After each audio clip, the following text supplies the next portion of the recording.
Our next section is devoted to a consideration of priorities for global health. And to start us off, we're going to meet Ola Rosling, who is president of the Gapminder Foundation and the author of the book Factfulness.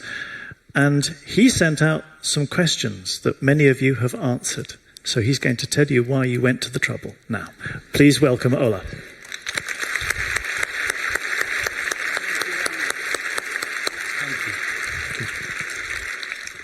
Hello. Can we start by raising our hand if we answered my questions? Yes, to see. That's an amazing response rate. Clap your hands, please, just for that achievement. Because unfortunately there will be very few opportunities to clap hands. We're going to look at your results. And I'm actually a bit nervous. A prerequisite for good health is that you are alive, right? And I wonder if I will come home alive after this.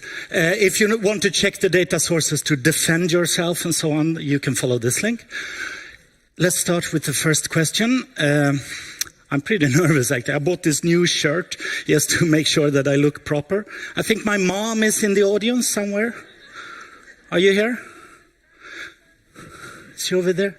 Yeah, we clap your hand for, because maybe you will have to comfort me afterward. Yeah, clap your hands for my mother. This is a very difficult question for human beings to answer. In 1990, 58% of humanity lived in something called low-income countries. What the heck is that? How many are there today? Okay, let's look at this graph first. This shows GDP per capita, rich and poor, right and left. Up and down is sick and down is healthy.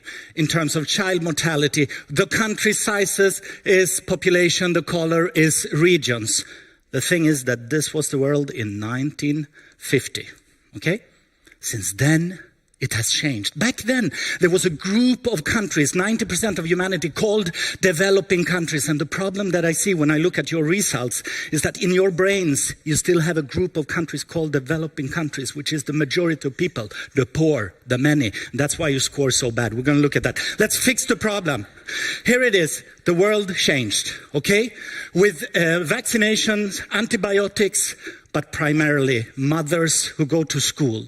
Child mortality decreased everywhere, okay? In these poorest countries, right? In 1990, this was part of the question. 58% lived in so-called low-income countries. They were still poor, but the health problem had started to decline. And then with a healthy population, you can also get rich. Look what happened next.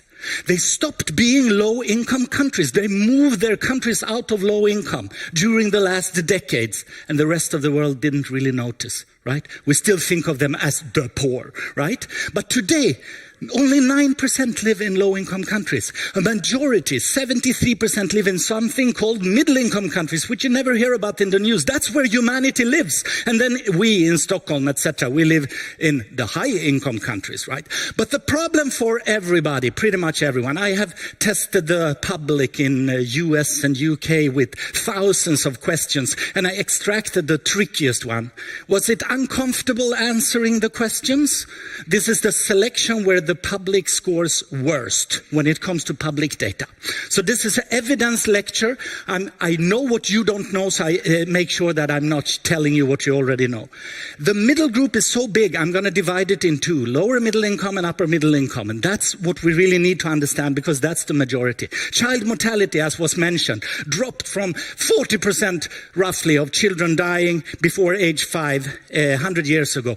10 times fewer. So if you're going to a party tonight or anything, now you have something to celebrate, right? Humanity just forgets to celebrate when we actually succeed. And then we tell our kids that everything is getting worse. No, we can tell them that because they are alive, right? Remember that. So, yeah, exactly. Yeah, clap your hands. Yeah. Take every opportunity to clap your hands. We will look at your results soon.